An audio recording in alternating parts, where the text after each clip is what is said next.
Hi there, Dr. Tony Carter, staff physician here at UnityPoint St. Luke's in Cedar Rapids.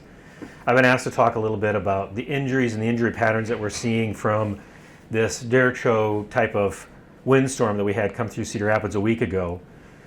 Injuries started coming in almost immediately, not the least of which were chainsaw and chainsaw safety. If you haven't run a chainsaw before, you really should be very careful of what you're cutting. Limbs are extremely dangerous. They can snap and pop and move in unexpected turns at any time. Especially larger limbs, you should be concentrating on small stuff and let the professionals or someone who's much more experienced with chainsaws to be doing that cutting. The second thing is where are those limbs going and where are they coming from? You might be cutting above your head and that limb could come right down on top of you, and we've seen a substantial amount of injuries like that. But you also have to be careful. Now we're a week after the storm, and there are a lot of dangly branches that are up there that at any time can cut loose. And even a day like today with 10 to 20 mile an hour winds that we're expected to have, some more of those limbs can break off spontaneously, and you've got to be careful of that. So chainsaw safety, and be careful around those trees. Let the professionals take care of it. Wires and electrocution, there's still a lot of loose wires, so be careful of those. Just don't go close to them. The power company is extremely professional in what they're taking care of, and to my knowledge, we have not seen any significant electrocution injuries, but you have to be careful around downed wires and loose wires.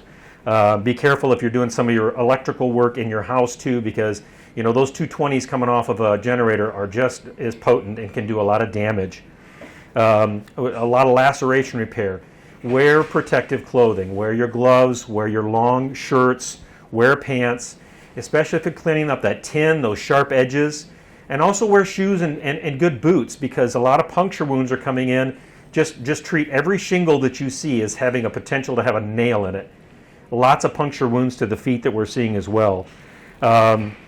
Generator injuries. Make sure that generator's running no matter what powers your generator, at least 10 to 20 feet outside of a window. Now I know there's some thievery going on out there that people are stealing generators, but you still have to be safe. I myself had 3 carbon monoxide injuries that had to go to hyperbaric medicine at the University of Iowa, and luckily they're all doing very well.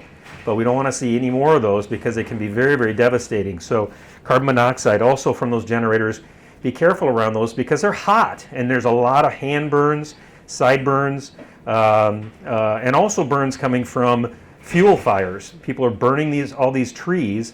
They're dumping gasoline on the top of them, and this gasoline is just flaring up and burning them significantly. So be careful of that as well. And more in general, you got to stay hydrated, you got to stay cool. Keep lots of water, try to get in any shade that is left. I know these big trees have gone down and your shade is likely gone, but you got to do the best you can to stay hydrated, to stay cool. A lot of dehydration injuries. Now, loss of power has also created a lot of difficulties with people who are on chronic oxygen.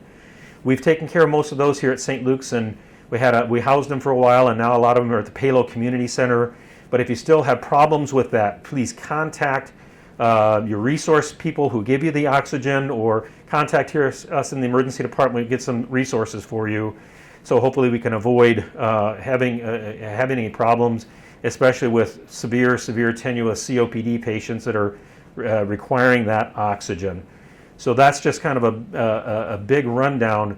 Be careful, chainsaws, protective equipment. You know, if you're using those chainsaws, you've got chaps on your legs and you've got gloves on your hands and you've got ear and eye protection and you've got a hard hat on. You really have to play every tree as if it could be a dangerous situation.